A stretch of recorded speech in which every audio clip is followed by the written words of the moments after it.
Welcome to Samba Samba. Enjoy the video. You start by installing Truecaller and signing in with the same phone number you use for calls.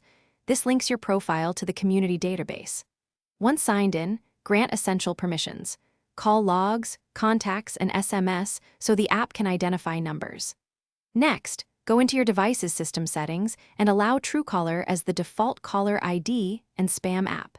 This step is required for blocking to work reliably. Make sure battery optimization is disabled, so background scanning runs consistently. Now you configure blocking rules inside Truecaller. Open Spam and Block and enable Auto-Block to catch known spam automatically. This uses Truecaller's constantly updated database. Then add personal numbers or whole prefixes to your custom block list for repeat offenders. Add country codes when needed. Once those are set, enable community-based spam filtering and block unknown numbers if you prefer stricter filtering. These combined layers reduce false negatives and stop most robocalls before your phone ever rings. Finish by testing your setup.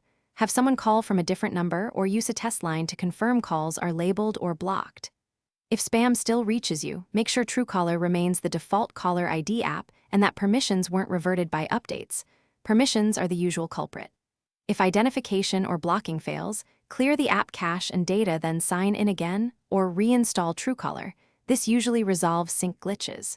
If problems persist, contact Truecaller support with a sample number for faster resolution. Thanks for watching. Consider subscribing if we helped you.